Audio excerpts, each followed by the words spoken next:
Olá, boa tarde a todos. Muito bom estar aqui com vocês hoje. Esperar uns minutinhos aqui para a gente começar e fazer as apresentações.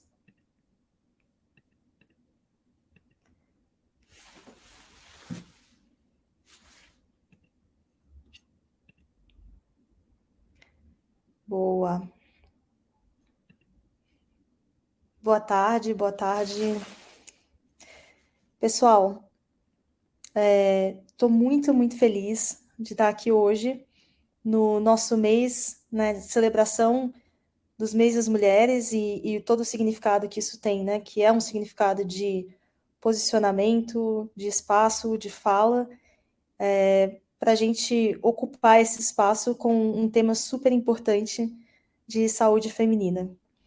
Então, eu estou aqui com a Paula, que é COO e cofundadora da TEA, a Esté, ou Stephanie, como ela é conhecida, né? Eu fui íntima aqui, que é CEO e fundadora da Oia Care.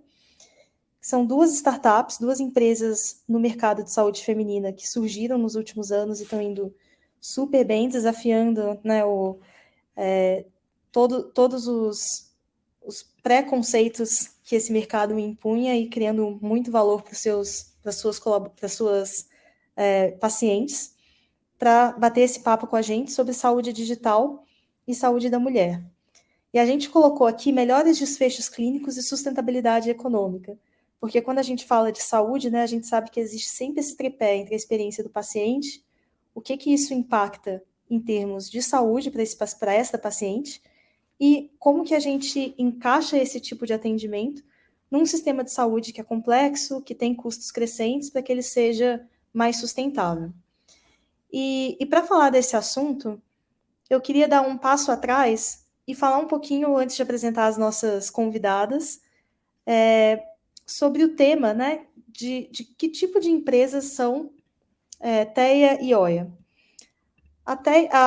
Essas são empresas chamadas Fintech, que são um tipo de empresa, um termo que corresponde a serviços, produtos, sistemas e diagnósticos que usam tecnologia para melhorar a saúde feminina, a saúde da mulher. E parece uma coisa tão simples, né, tão óbvia, de que as mulheres precisam de um atendimento especializado, nós somos 50%, um pouco mais disso da população mundial, e é interessante que, na verdade, esse mercado, com esse termo, com esse volume de empresas, seja relativamente novo.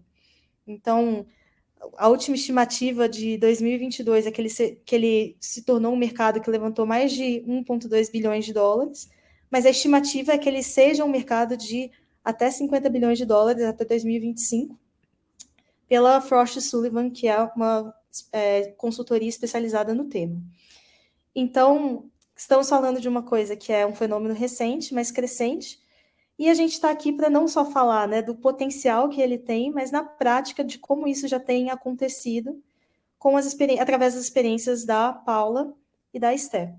Então, queria agradecer de novo a presença de todo mundo, agradecer a presença das duas no nosso painel, e vou pedir para Paulinha se apresentar, depois para a Esté se apresentar, contar um pouquinho, né, sobre cada uma das empresas faz, se quiserem contar um pouco de história também, né, de motivação para que essas empresas começassem, e aí a gente vai para os nossos temas de debate. Muito obrigada. Então vamos lá, Paulinha. Legal. Prazer estar aqui, obrigada pelo convite, Isa. Vou me apresentar, falar um pouquinho sobre a TEA. Sou a Paula, eu fundei a TEA junto com a Flávia e com a Laura, que é a nossa cofundadora, que se juntou um pouquinho depois de a gente começar. O que é a nossa missão como TEA, né? A gente fala que a gente existe para transformar a experiência do nascer no Brasil.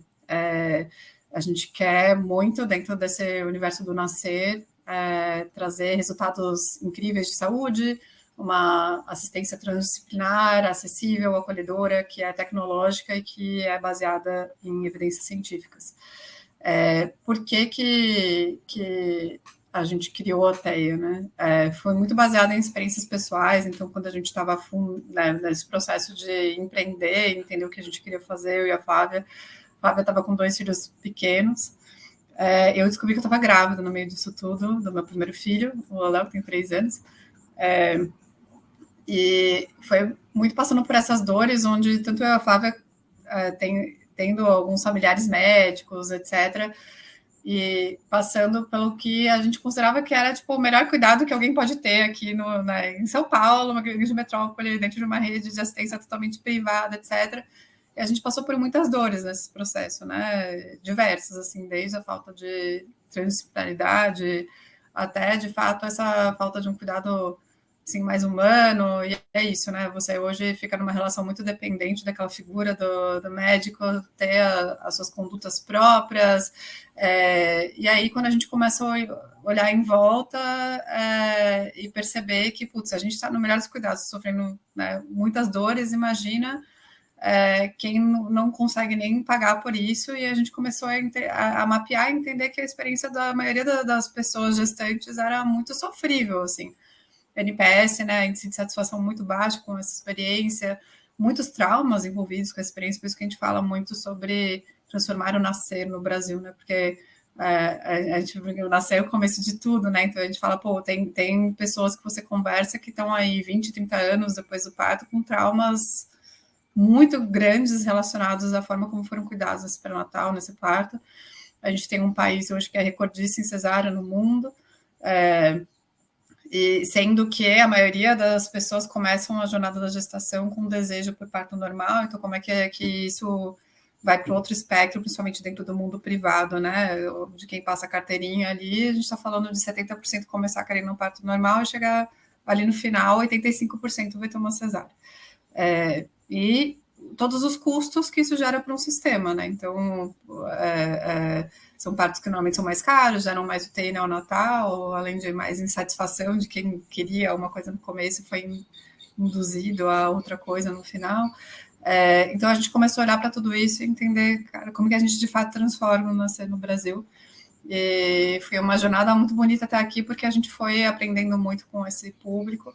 A gente primeiro começou fazendo um serviço que era mais virtual e entendeu que para mudar um sistema você tem que se tornar um novo sistema. Então a gente naturalmente virou um serviço ponta a ponta, que a gente chama, onde a gente faz, né, assistência tudo que está em volta do nascer, que a gente chama. Então pré-concepcional, né? A gente atende planejadoras e tentantes, pré-natal, que é o nosso ponto focal core, né? Pré-natal, nosso time está no parto, então a gente vai ao hospital para ser o time de parto dessa pessoa, e toda a jornada do puerpério e dos primeiros anos de vida dos cuidados desses filhos, né?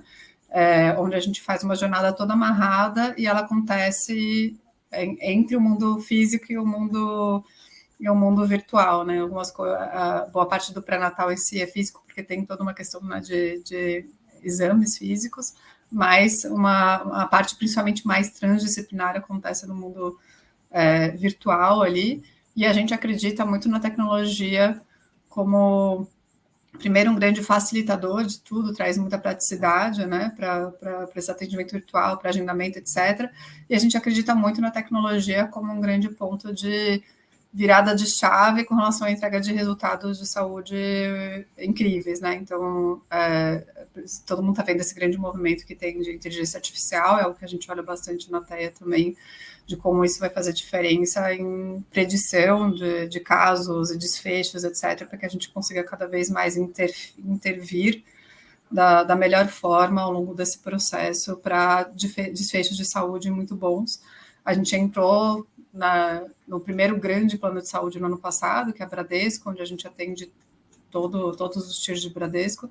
A gente já está entrando agora no nosso quarto seguro e com vários outros aí na porta, onde de fato a pessoa pega a carteirinha e passa para ter acesso a toda a nossa jornada, que foram negociações bem inovadoras, né? Onde coisas até, inclusive, que não necessariamente são cobertas pela ANS hoje, estão dentro dessa configuração de jornada, porque a gente acredita que é o melhor cuidado, justamente olhando para esse alinhamento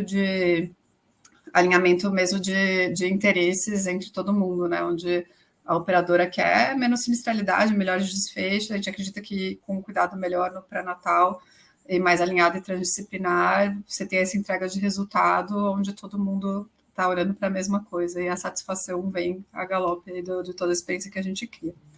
é isso. Estou super feliz de estar aqui com vocês. Obrigada, Paula.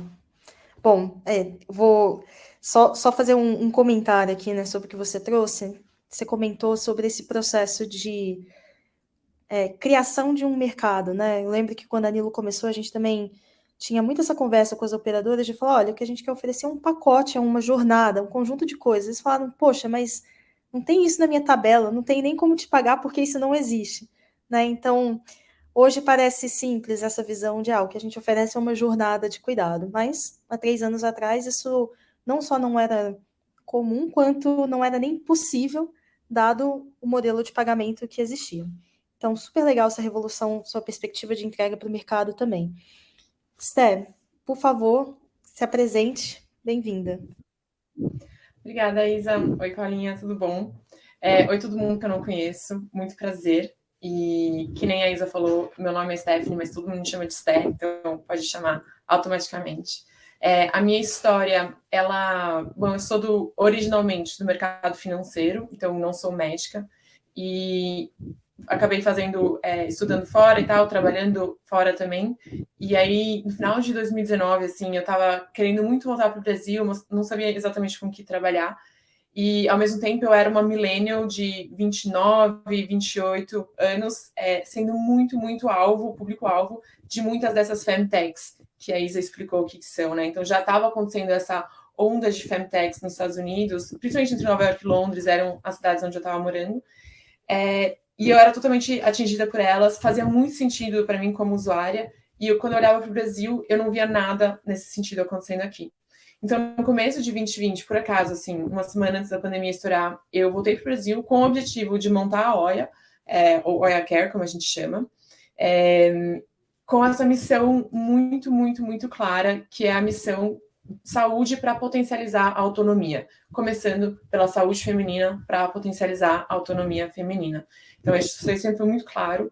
E ao longo do ano de 2020, eu fui estudando o mercado e entendendo o que estava acontecendo para chegar nesse modelo que a gente é hoje, que é uma clínica virtual. Ou seja, a gente literalmente fala que é a medicina da mulher moderna, começando por fertilidade e ginecologia.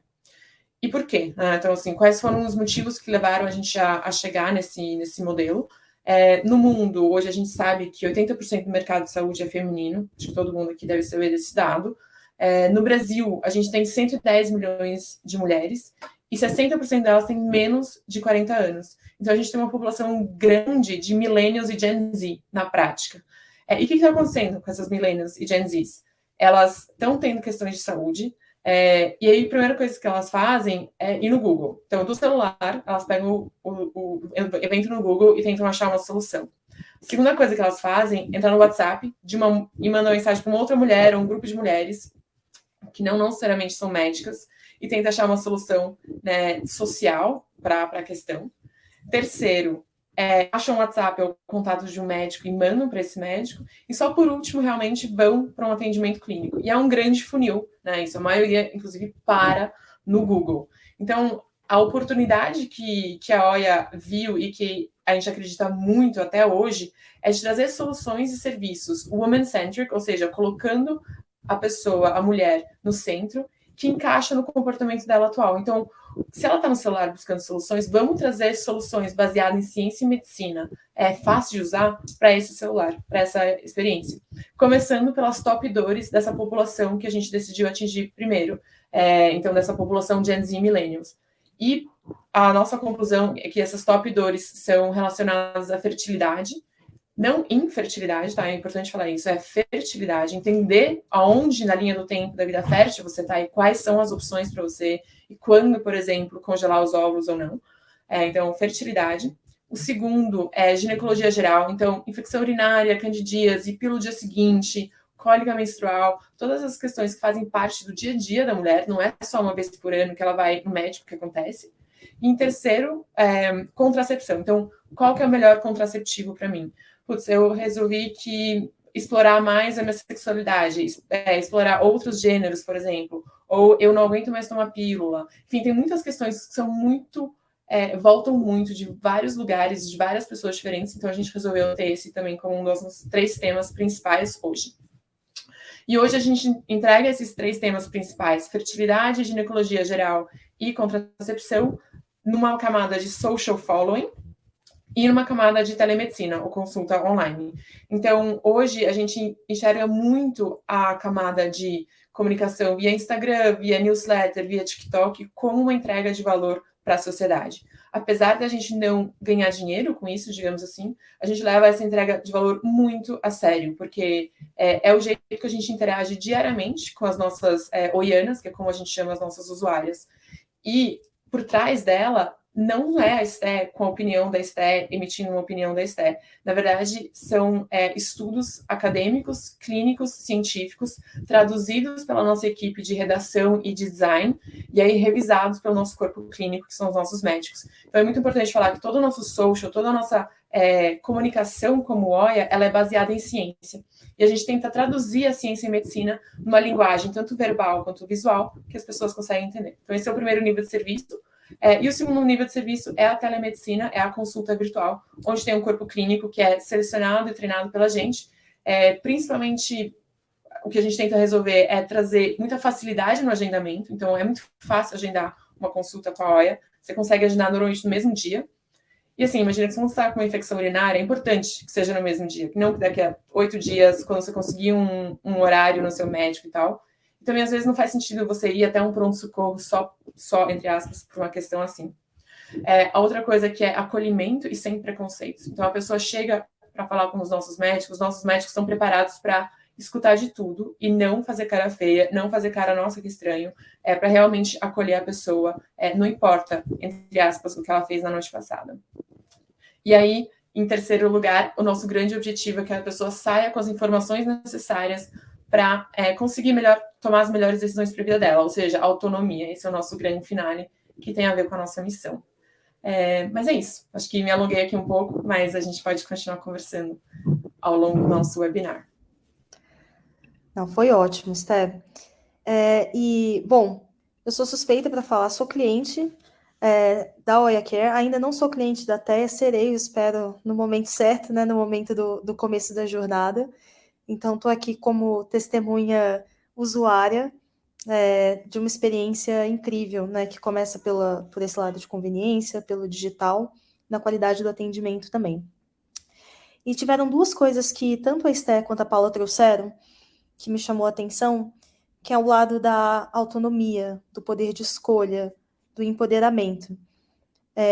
E apesar desses serviços, né, tanto, por exemplo, serviços de fertilidade ou de ginecologia, ou pelo lado da TEA, né, os serviços relacionados à jornada de maternidade não serem novos, essas empresas elas trazem uma nova visão para que isso aconteça. Na visão de vocês, assim, né, o que é a diferença, né, desses serviços que são especializados na mulher, que são feitos de mulheres para mulheres? Como que vocês pensaram sobre o que a gente quer trazer que é diferente, que é especial e que bebe um pouco dessas tendências que a gente tem visto no mercado de fintechs?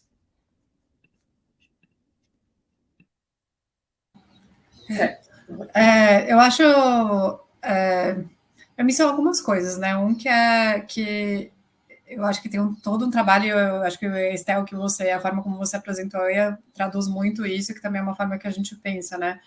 A gente, desde o começo, se preocupa muito em o que é esse tipo de cuidado que a gente quer oferecer, quais são os princípios envolvidos, né? A gente fala muito, né, disso, acolhimento, autonomia, respeito, sem julgamento, etc.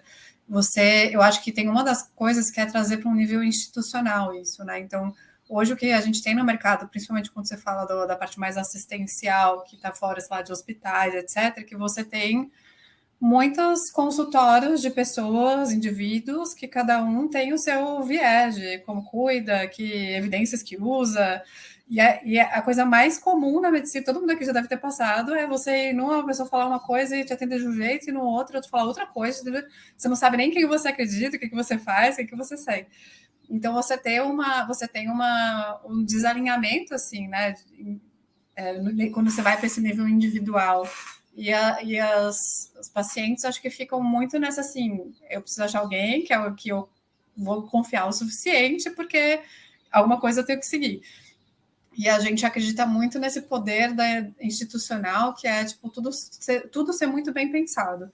Eu tenho crenças, tenho princípios, tenho valores, tenho condutas, e não importa com quem você passa dentro da minha rede, é sempre a mesma coisa. Óbvio que você tem, né, tipo, a simpatia individual, a experiência individual, mas nas coisas que mais importam, não importa com quem você está, né, o que é a questão, você sempre vai receber, tipo, o acolhimento, se tiver tal coisa, a conduta é tal coisa, porque é isso que até acredita como conduta, essas as evidências que a gente segue, etc. Então, a gente tinha muita variação, assim, da mesa que tem. A gente introduz um elemento muito institucional que tem esse cuidado de pensar na experiência, de pensar o paciente como uma pessoa múltipla, né? Não é uma... Eu acho que a medicina tem muito essa coisa de tratar a doença. Aqui a gente fala muito da pessoa. A pessoa é centro, né? A pessoa... E eu acho que a gente tem muita particularidade no mundo não só do cuidado feminino, mas o cuidado com todo que hoje a gente também se adapta. A gente fala muito, né, sobre a pessoa gestante, etc., que não é só a mulher mais. Então, eu acho que tem muita particularidade de ser um mercado que nunca enxergou as pessoas de uma forma tanto preventiva como pessoas múltiplas, né? Que às vezes a questão dela é emocional, só que ela tem que tratar a questão física junto com a questão emocional, né? Não são fatores isolados. E eu acho que esses normalmente são serviços que eles trazem muito mais nível de empatia, de alinhamento desse cuidado e de colocar um indivíduo no centro e entendendo que não é um médico individual que vai resolver a questão daquela pessoa, mas é uma coleção de ações ali que passam por informar bem, como a Esther falou, usando tudo que você tem de ferramenta de informação, que passam pela conduta na consulta, que passam por outros profissionais, enfim. Então, eu acredito muito que tem esse viés mais da instituição também. E, óbvio, o que a gente pode fazer como empresas que estão começando, que têm um pé na tecnologia, para fazer com que a tecnologia faça muito sentido dentro desse universo, né? Tipo, o que é a tecnologia enabling, o que é a tecnologia na frente, e você ir sempre jogando com isso, né? Mas acho que a Esther também tem bastante coisa para falar aí nessa jornada, imagino. Não, acho que as filosofias, elas tendem a ser muito parecidas, né? Acho que entre a TEA e a OIA. Então, o que a gente fala muito na OIA é que a gente é clínica da Oiana. Oiana é como a gente chama as nossas usuárias. Então, a gente não é a clínica da doença Z ou do médico Y. A gente é a clínica da Oiana. E isso parece uma diferença muito sutil, parece até uma jogada de marketing, mas, na verdade, influencia absolutamente tudo o que a gente faz, como a gente estrutura os times, como a gente toma uma decisão, como a gente prioriza o desenvolvimento de produto. Então, essa perspectiva de usuária, não de médica, sabe? Ou biomédica, ou, enfim, como as outras soluções de saúde foram desenhadas até então. E, obviamente, com esse viés feminino, porque somos soluções voltadas para o público XX, digamos assim. E, então, a gente coloca a usuária no centro e realmente se pergunta o que faz diferença na vida dessa pessoa. Pergunta para ela também, desde o começo existe uma interação, uma estrutura de pesquisa que a gente faz. Todas as áreas da OIA, marketing, tecnologia, atendimento, todas as áreas da OIA fazem pesquisa com o usuário, cada um do seu jeito e tal. Mas, assim, isso é uma cultura muito forte na OIA. E isso acaba que a gente fica sabendo muito bem o que vai fazer grande diferença para essas usuárias, para essas oianas. Então, no nosso caso, a gente descobriu que ser fácil de agendar assim, muda a vida. Coisa que, por exemplo, se eu começasse a pensar sozinha, desenhando no papel o que seria uma clínica ideal, claro, você faz de agendar, estaria lá, mas talvez não estaria tão nas prioridades, sabe? Então, assim, ao falar com oianas e realmente metrificar com dados quantas falaram isso, a gente descobriu que é uma grande prioridade. Uma outra coisa que, por exemplo, a gente também trouxe para a nossa entrega de serviço, que é uma grande prioridade, é a informação organizada, que nem eu falei no nosso social, que é traduzir a ciência em medicina de maneira verbal e visual para as oianas. Isso também acontece no nosso atendimento e no nosso pós-atendimento. Então, no nosso pós-atendimento, as pessoas elas recebem um relatório da OIA, que é um PDF bonito, organizado, onde tem os principais insights da discussão que elas tiveram com o médico e também material científico do tema. Por exemplo, contracepção. A pessoa veio, falou com o médico sobre contracepção. Juntos, provavelmente, eles chegaram a alguma recomendação de melhor contraceptivo para essa oiana. essa informação vai estar no relatório, mas também vão estar outras questões que não necessariamente foram discutidas. Então, qual que são as pesquisas por trás desse método contraceptivo, qual que é a taxa de sucesso, etc, etc. Então, coisas que às vezes ela fica procurando sozinha no Google, sabe? Então, esse relatório, ele veio por quê? Porque muitas pessoas vieram pra gente falando que, nossa, na hora da consulta, eu acho que eu entendi tudo.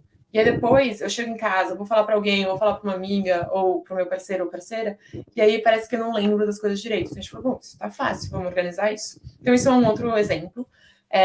E o terceiro exemplo que eu acho que eu queria trazer aqui, faz muito sentido, que é o uso da tecnologia para realmente melhorar a vida, melhorar a experiência humana. Então, por exemplo, a gente usa a tecnologia não para ficar distante, não para necessariamente alavancar o business, mas para melhorar e potencializar a experiência humana. E na prática, isso traz para o sistema de saúde uma maior eficiência do sistema de saúde. Então, por exemplo, uma consulta virtual de um SOS-OIA tratando uma candidíase ou uma infecção urinária, ela vai ser útil, a pessoa vai sair com a receita médica que vai resolver a questão dela, só com meia hora de call ou webinar que a gente está fazendo aqui agora, versus ela ter que sair de casa, parar o dia no trabalho, ir no pronto-socorro, fazer exame, sim, todo um custo sistêmico, para além da saúde, até para a empresa, muito maior, muito necessário. Então, a consulta, usar a tecnologia, ele acaba trazendo uma maior eficiência para o sistema como um todo. E não deixa de estar alinhado com as necessidades básicas da usuária, porque assim, a usuária não quer, sabe, avisar no trabalho, avisar em casa, sair de casa, pegar trânsito, e falar para todo mundo que ela tá com candidíase, sabe, tipo assim, não é uma situação que ninguém quer passar. Então acho que é isso. E como que a gente vê os resultados disso, né, na prática, assim, a gente vê os resultados disso tanto no NPS, então no nosso caso, a empresa inteira é totalmente obcecada por NPS. Tem um canal no Slack é o nosso canal de comunicação, assim, que pinga publicamente para todo mundo ver cada NPS que a gente recebe. E a nossa meta é, tipo, acima de 90, sempre está acima de 90. Então, isso é muito legal. Então, as pessoas, as usuárias, estão felizes e satisfeitas com o que a gente está entregando. E a outra coisa é, assim, a gente consegue dar atendimento para as mulheres hoje em até 8 ou 9 horas. Então, as pessoas vêm buscar uma solução com a OIA, em até 8 ou 9 horas elas conseguem ser atendidas. Isso é um impacto muito grande na vida delas e no sistema. Então, se você ficar 3 dias com infecção urinária, por exemplo, versus 5 horas, faz muita diferença na vida de uma pessoa. E, consequentemente, no sistema que ela está inserida. Super obrigada, Esther. Acho que você tocou em muitos pontos legais, tanto você quanto a Paulinha, né, de não só o como fazer, né, mas também o impacto que isso gera na experiência da paciente, né? Parece que a experiência do paciente é o centro e que parece algo tão simples. Pensar numa experiência que foi feita ao redor, né, daquela paciente, não necessariamente de uma condição de saúde, daquela paciente não de um profissional ou de N profissionais específicos que não se conversam, mas que a gente, né, como paciente, não só a gente mulher, mas acho que todos os pacientes veem isso como diferença. E, obviamente, eu acredito muito nisso, é uma das coisas que a gente endereça aqui na Nilo também, né, criar uma jornada mais integrada para empresas de saúde. Nessa linha, eu vou aproveitar o nosso público aqui em geral, a gente hoje teve mais de 80 inscritos, e temos aqui um público super diverso, mas bem composto por pessoas que trabalham em empresas de saúde, muitas vezes profissionais de saúde da área clínica, às vezes da área de gestão. Vou fazer uma votação aqui para a gente, todo mundo, os participantes devem estar recebendo na tela. Se a sua empresa oferece programas de saúde digital específico para as mulheres, sim ou não. E aí a gente vai, quem aparecer e se puder responder, a gente vai vendo aqui, a pergunta fica no ar, e ao longo do... por enquanto a gente já está aqui, das pessoas que responderam, né? 63% falando que não, 38% falando que sim. E a segunda pergunta, que eu vou deixar já aberta, na sua opinião, quais os principais benefícios da criação de programas digitais focados na saúde da mulher? E aí tem aqui as opções. Eu vou deixar aqui rodando essas pesquisas e quem puder vai respondendo ao longo do caminho e a gente endereça esses temas com as próximas perguntas com base nas respostas. Tá bem meio a meio, hein? 50%, 52% falaram que não, 48% que sim, na parte dos programas de saúde. Legal. A gente falou muito aqui sobre uma experiência digital, sobre uma experiência conectada, da importância de aumentar a conveniência de agendamentos, de aumentar a comunicação através de envios de planos de cuidado, da comunicação entre profissionais de saúde que estão trabalhando ao redor da paciente. Mas, uma coisa que eu ouço muito, né, a Nilo também sendo uma empresa digital, são das limitações, né? Então, isso eu vejo como algumas das oportunidades e ganhos do digital. E a gente sabe também que existem desafios ou limitações do atendimento digital. Grande parte das pessoas que estão aqui na audiência trabalham em empresas que têm uma operação majoritariamente presencial. Conta um pouco, né, assim, desses desafios, dessa transição ou dessa adição do digital a uma saúde que tradicionalmente era presencial, né, que era física, e oportunidades, né? A gente já falou aqui de algumas, mas talvez tenham outros casos ou exemplos que vocês queiram comentar que sejam relevantes para que todo mundo consiga até, às vezes, se apoiar nesse exemplo como um argumento de por que fazer ou não fazer um programa dentro de casa. Quer começar, Esther?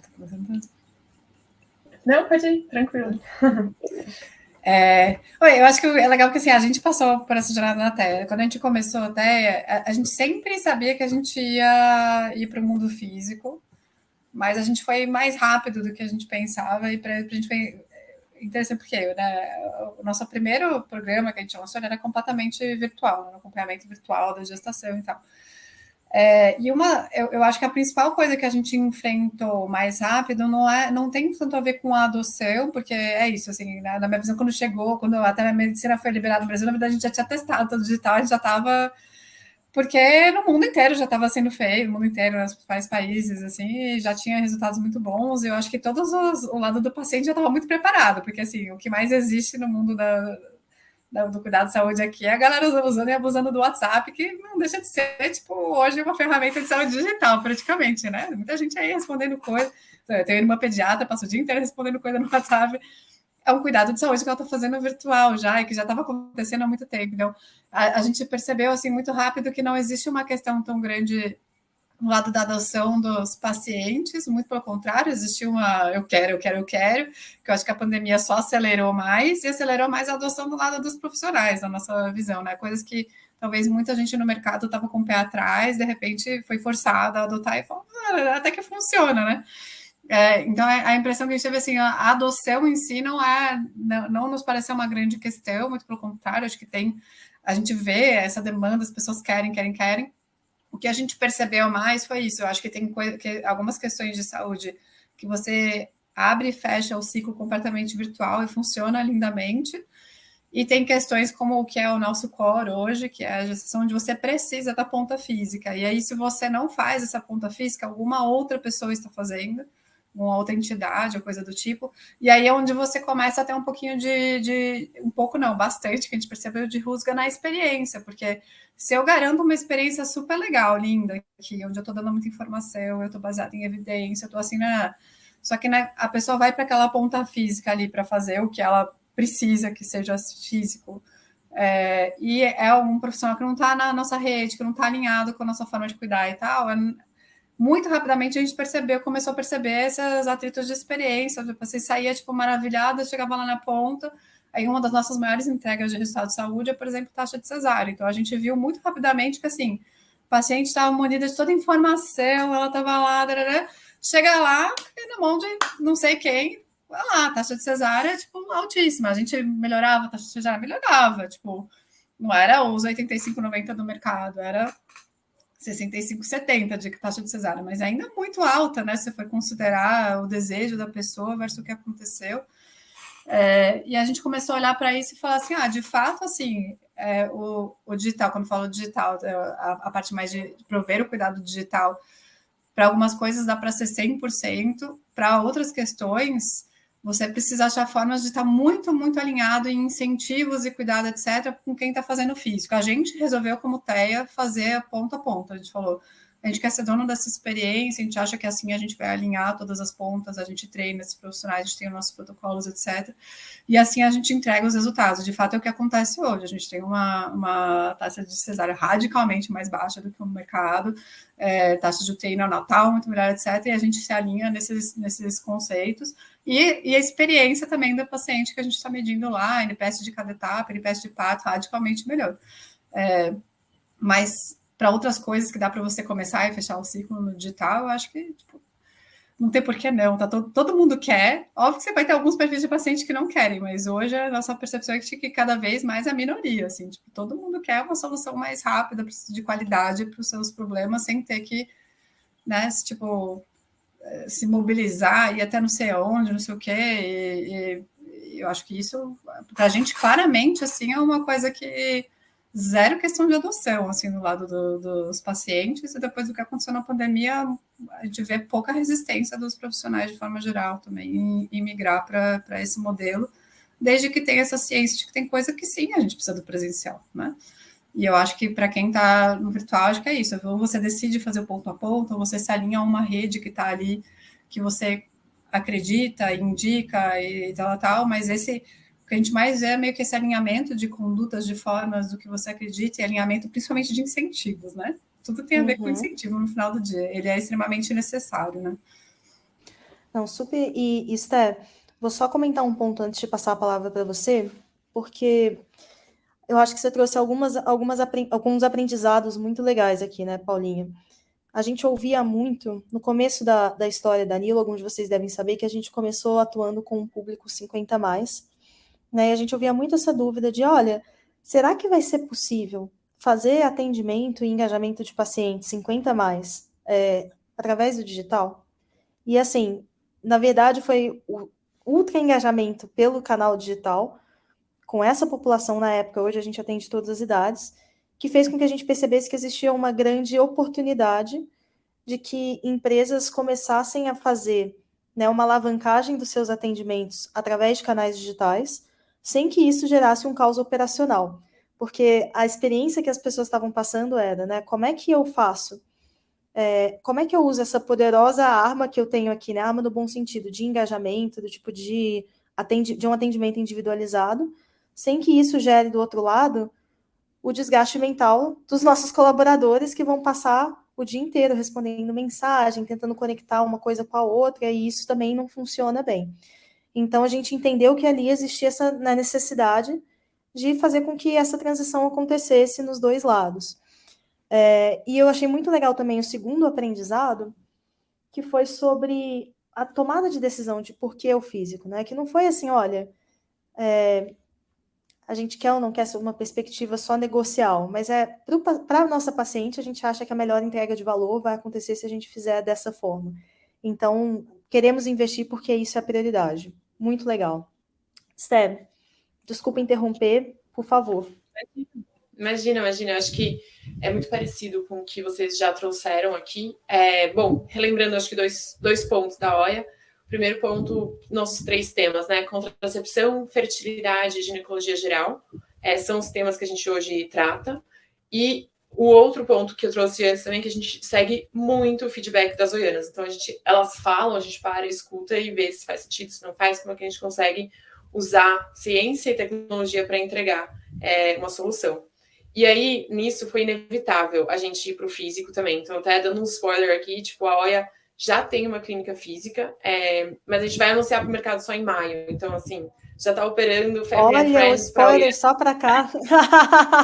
Gostei. Assim, a gente não anunciou ainda, vai anunciar em maio, porque, enfim, a gente está indo muito devagar e entregando os protocolos, formando todos esses protocolos para realmente manter a nossa qualidade de entrega de serviço, tanto no mundo físico quanto no mundo virtual, e essa continuidade de atendimento, né? Assim, é a mesma pessoa que foi atendida no virtual que vai ser atendida no físico, e precisa existir essa homogeneidade, assim, de atendimento para ela. Então, acho que, respondendo a pergunta, foi inevitável a gente ir para o físico. A gente está operando já essa clínica desde dezembro. Tem um volume até mais alto do que a gente imaginou no começo, até por não ter anunciado, não estar no site, não estar em lugar nenhum. Porque eu acho que é uma realidade de businesses de saúde, assim, o online é uma boa ferramenta, mas não necessariamente é uma solução final, enfim, não é uma boa ferramenta, digamos assim, mas as soluções ou entregas de realmente conclusões, resultados clínicos, ela não necessariamente precisa ser só do online, ela pode precisar do físico também. E o que está acontecendo? A gente é early numbers ainda, então resultados bem preliminares, mas o que está acontecendo é que a gente está vendo que, por exemplo, naquelas nossas duas principais camadas iniciais, que é o social e a consulta online. E agora a gente tem consulta no mundo físico e procedimento também. Então, no social, a pessoa entra em contato com a gente todo dia. Seja Instagram, newsletter, TikTok, LinkedIn, tipo, tá todo dia engajando com a OIA no social. Na consulta online, ela tá uma vez a cada 2, 3 meses. Na consulta física, provavelmente vai acontecer 1 ou 2 vezes no ano. E em procedimentos no nosso caso, colocação de DIU, FIV, congelamento de óvulos. Aqui ela vai provavelmente entrar em contato com a gente 1 ou 2 vezes na vida. Mas, então, existe uma grande diferença entre volume e número de interações que cada Oiana tem com esses diferentes níveis da nossa entrega de serviço. Mas o que traz para a gente de um lado, a gente está sempre aí porque ela precisar.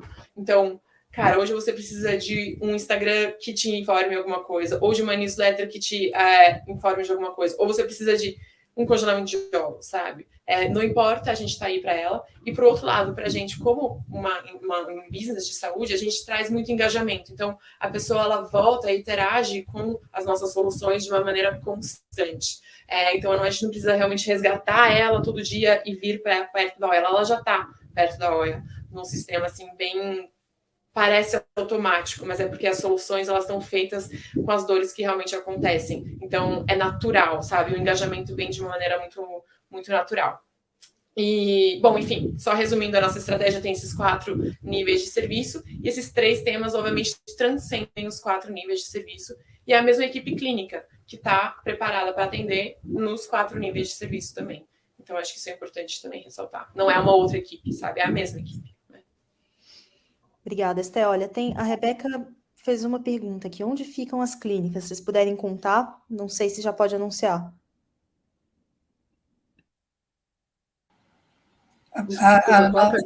Fala, Esté. Onde fica a clínica da OIA? Fica no Itaim, na Renato Paz de Barros. Legal. Ou seja, num bairro em São Paulo, que chama Itaim, na Renato Paz de Barros. Se você quiser agendar com a gente, é só entrar em contato com o WhatsApp e pedir para agendar. Então, não tem fácil no site ainda, mas se você entrar em contato no nosso WhatsApp, que é super fácil, tanto no site quanto no Instagram, você consegue agendar. E a da Teia fica na Angélica, perto da Paulista. Maravilha, as duas em São Paulo. E é muito interessante, né? Acho que a Esté agora trouxe um insight, né, de que essas empresas nasceram com uma proposta, as duas, pelo digital, viram um alto nível de engajamento e uma frequência de engajamento que precisava de um tipo de atendimento diferente, né? A gente fala muito sobre isso na Nilo, de que muitas vezes o paciente precisa de uma informação, o paciente precisa de uma orientação, ou até receber uma informação que já deveria ser dele e está em algum outro lugar, que não é mais uma consulta, né? Que não necessariamente ele precisa de uma consulta ou de um exame ou algo que está ali na tabelinha do plano de saúde ou mesmo do SUS, que vai ter um tempo definido maior, vai ter um custo maior. E que é possível, né? O que esses canais digitais começam a permitir também é uma diminuição, né?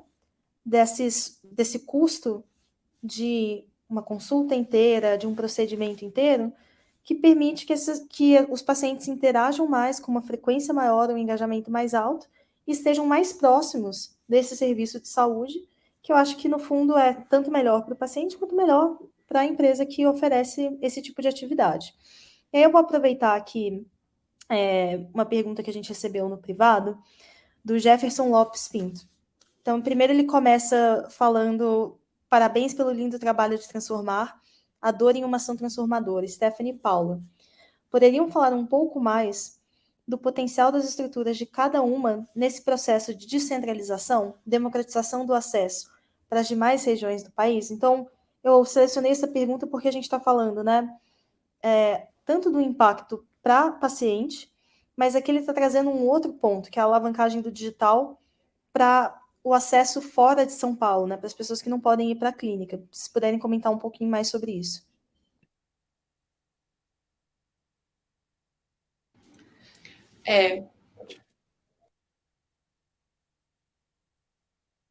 Vai lá, Pode ir, Esther. Esther, vai lá, Esther. Não, ótimo. O ano passado a gente teve, quando a gente lançou o SOS OIA, que é esse atendimento ginecológico rápido, fácil, prático, online, a gente percebeu que muito rápido ele foi para o Brasil todo e até fora do Brasil. Então, brasileiras que não moram no Brasil ou que estão viajando, que precisam de acesso a algum tipo de acolhimento que é um médico do outro lado, né? Então, não amiga do WhatsApp, não o Google, mas sim um médico ou médica. Então, a gente viu uma demanda enorme por isso, e principalmente depois que a gente aceitou o pagamento via Pix, literalmente o SOS dobrou de um mês para outro. Então, assim, sim, existe esse potencial, existe essa demanda muito, muito, muito grande. O que a gente tem hoje é um desafio de financeiro, na verdade, porque para atingir essas populações hoje, para a gente custa muito caro. Isso é mais assim, técnicas de empresas que usam digital, mas o custo de aquisição de usuário dessas pessoas que estão fora dos nossos centros, ou seja, que não estão sendo referenciadas no boca a boca, não estão sabendo da gente via um PR ou via amigos ou médicos, acaba que custa muito para a gente. Então, esse ano a gente tem despriorizado, muito porque é um ano de crise e a gente precisa pensar muito bem nos nossos recursos. Dito isso, não acho que não é um potencial gigantesco, e o nosso sonho, não só meu, mas da minha equipe inteira, é que a gente volte a focar e atender essas pessoas no Brasil todo, não só em São Paulo. Não. Aqui é muito parecido. A gente tem uma particularidade que é como a gente faz a ponta física para completo, com parte, etc. É muito São Paulo, e as nossas negociações com o plano de saúde ainda são muito cidade a cidade. Mas a gente, desde o começo, atende bastante gente de fora de São Paulo no puro virtual e em níveis diferentes, né? A gente sempre, um pouco parecido com o que a Esther falou, a gente sempre teve essa vontade de ter o máximo de informação de qualidade e suporte disponível para todo mundo, mesmo quem não pode pagar. Então, a gente tem, desde todo o conteúdo que a gente faz especializado.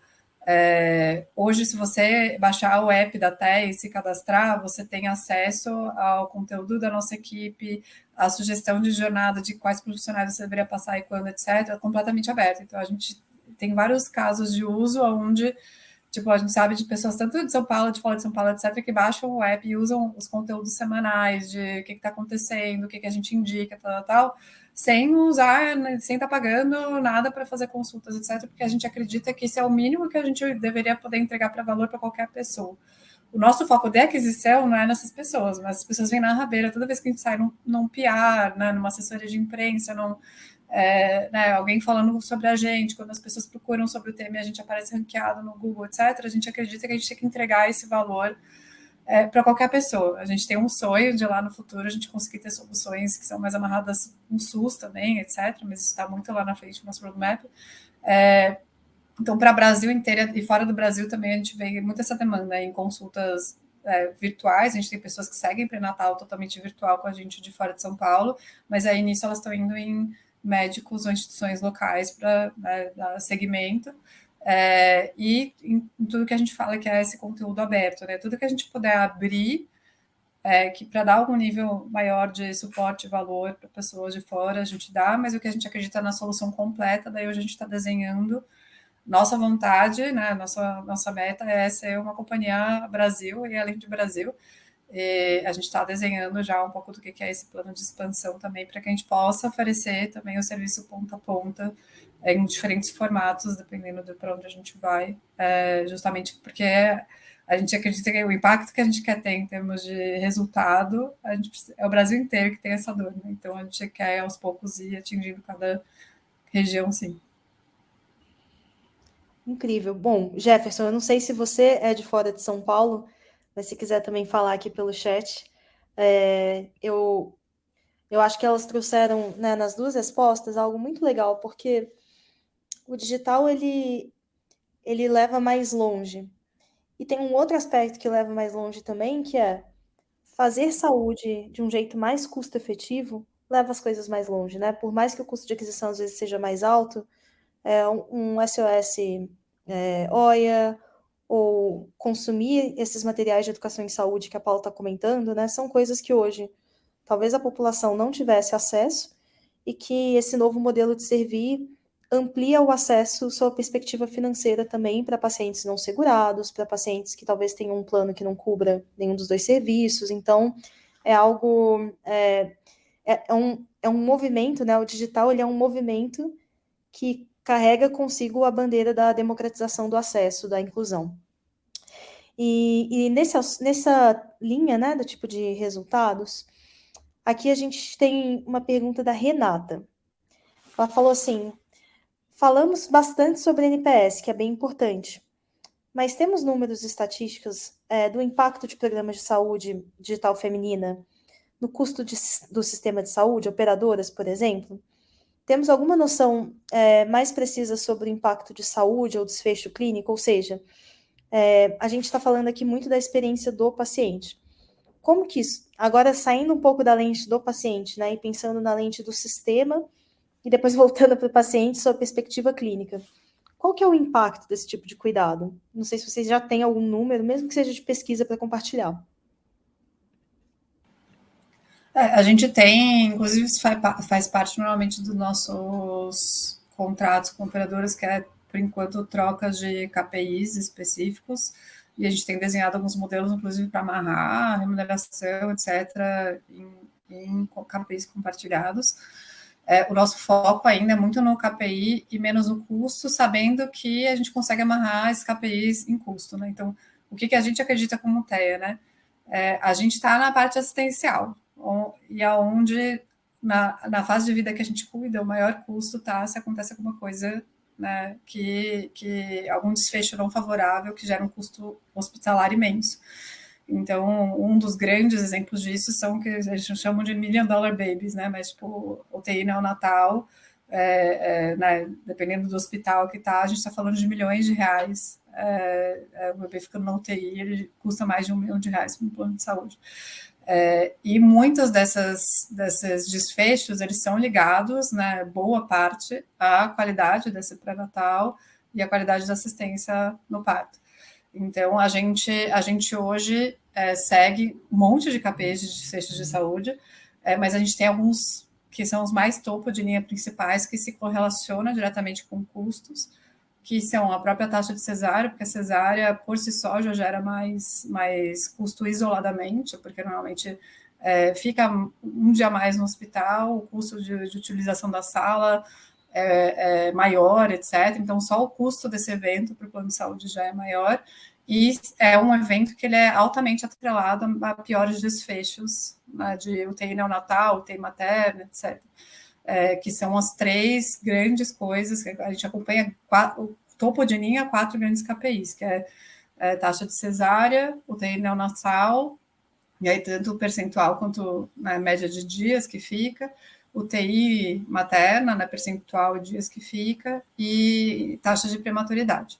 E aí a gente compara isso com o que está acontecendo na carteira dos planos e com médias nacionais que são divulgadas. Hoje a gente realmente tem taxas muito melhores do que o que a gente vê, tanto que as operadoras compartilham conosco, quanto que a gente vê como médias nacionais divulgadas em alguns lugares.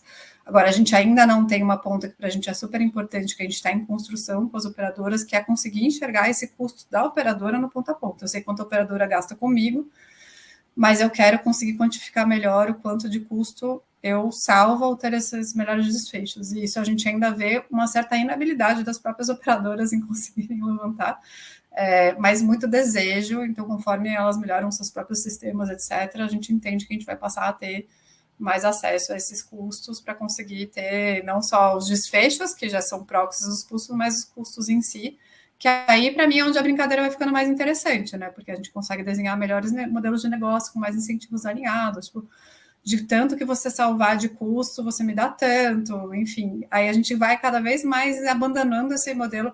A gente até já acredita muito em abandonar o modelo do fee for service, a gente não trabalha assim com as operadoras já, Mas a gente ainda trabalha em sistemas que são inovadores, bundles, etc., mas eles ainda são mais de compartilhamento de desfechos e não de risco. A gente acredita muito em desenhos de modelos que compartilham risco, porque é onde você alinha mais ainda os incentivos e consegue provar cada vez mais que, tipo, vale a pena você investir mais numa ponta para salvar na outra, né? Senão você está sempre com aquele olhar de ficar cortando a vírgula de cada coisa e não entendendo que é um sistema. Quanto mais eu invisto aqui, talvez menos eu invisto aqui. Exato, menos sinistralidade, fazendo um melhor trabalho. No nosso caso, a prevenção é um bom pré-natal, etc. Ô, Paula, eu vou aproveitar só que você está com a fala. Zenita Gomes perguntou: vocês que negociam os HM e a parte hospitalar direto com os prestadores? Eu não sei o que é HM, você sabe o que é HM? A parte hospitalar, não. Então, o hospital, os planos são totalmente... negociam com os hospitais. A minha equipe é uma equipe assistencial que é acionada pela paciente. A gente vai ao hospital como uma equipe credenciada daquele hospital, mas o custo hospitalar ainda não é meu. Quem sabe lá no futuro que é isso. Quando a gente tiver cada vez mais capacidade, habilidade de compartilhamento de riscos, é algo que, inclusive... eventualmente a gente pode começar a assumir mais, que são negociações diretas com hospitais, onde o plano paga direto, que é possibilidades de modelos futuros que hoje não são uma realidade, até pela própria característica dos planos de saúde, não necessariamente terem a habilidade de conseguir traduzir isso e trazer essa informação. Mas a gente acredita muito nesse modelo de compartilhamento de riscos baseado em desfechos e sinistralidade. Obrigada, Paula. E o pessoal me elucidou aqui. Obrigada, Zenita e Bruna. HM, honorário médico. Sté, vou passar a palavra para você. Os honorários, a gente é responsável só pelos honorários, né? Mas nossa remuneração é baseada em negociações de bundle, que aí são negociações onde a gente já toma um pouquinho mais de risco do uso do nosso sistema, digamos. Bom, a nossa lógica é um pouco diferente, assim, a OIA, o site da OIA tem menos de 2 anos, vai fazer 2 anos em maio, e a gente passou realmente esses últimos quase 2 anos focando muito no usuário final, né, então focando muito no, cara, como é que a gente consegue realmente montar algo que tem valor para essas pessoas e que esse engajamento venha de uma maneira natural. E aí agora a gente está nessa fase que está começando a falar com planos. Então a gente estava, acho que, uma fase, ou teve estratégias talvez no começo um pouco diferentes. Então isso é um lado. E aí sobre os desfechos clínicos, ou os números que a gente olha, para ver se a gente está indo bem do ponto de vista de sistema de saúde ou solução de saúde, para as 2 soluções que têm a ver com, que são mais uma consulta especificamente, então contracepção e ginecologia geral, que tem muito do SOS-OIA, a gente olha o tempo para atendimento e a taxa de resolutividade. Então, o tempo para atendimento, como eu falei, hoje é de 8 a 9 horas por dia, e a nossa resolutividade está em 88%. Então, isso acho que são dados super legais, principalmente para confrontar com ginecologistas mais assim, do jeito tradicional, e pronto-socorro, que são, querendo ou não, os 2 potenciais substitutos. Por causa da fertilidade, a gente tem um pouco mais de números assim, realmente de dinheiro, porque hoje a gente sabe que a nossa descoberta da fertilidade, que basicamente o que entrega a descoberta da fertilidade é uma avaliação preventiva da fertilidade, e com ela a pessoa pode se planejar para ter filho ou para fazer um procedimento de, por exemplo, congelamento de óvulos, e ela custa hoje 389, então é um custo razoável, mas não é muito alto, versus um tratamento de infertilidade ou um congelamento de óvulos custa 20 mil pelo menos, né? Então, acho que começa basicamente custando 20 mil reais. Então, de menos de 400 reais a 20 mil reais. Então, esse é um custo sistêmico muito alto. E hoje a gente vê uma tendência do mundo corporativo global de trazer soluções de reprodução e fertilidade preventiva para o mundo corporativo. Então, está começando a ter bastante pressão no RH, nos planos, para incluir esses serviços como benefícios ou dentro do rol de questões que se cobrem ou são cobertas pelos planos. E aí essa diferença vai ficar muito brutal. Então, é muito melhor você incentivar a sua base para olhar de maneira preventiva para a fertilidade por 400 reais por ano, ou menos de 400 reais por ano, versus se ela, no mínimo, quiser congelar os ovos, vai custar 20. Se ela tiver um caso de infertilidade, pode custar, assim, entre 70 a 170 mil reais. Então, eu acho que aí a gente tem um impacto super grande também nos números. Isso. Sei que a gente está chegando no tempo aqui também.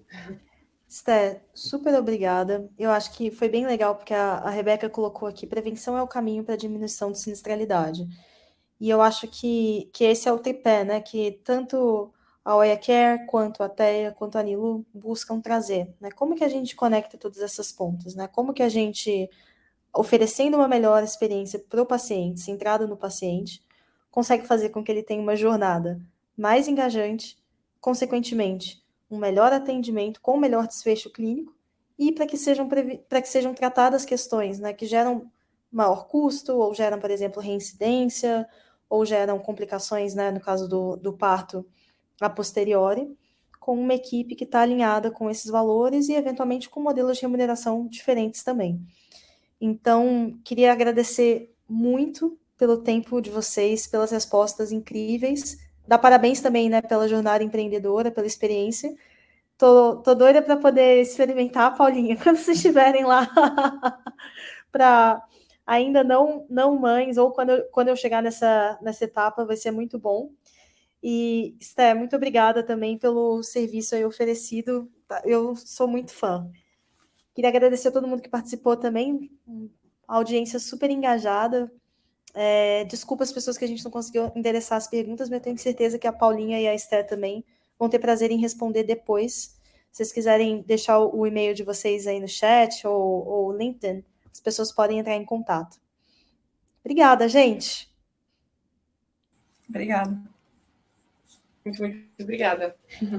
Beijos a todos. Tchau, tchau.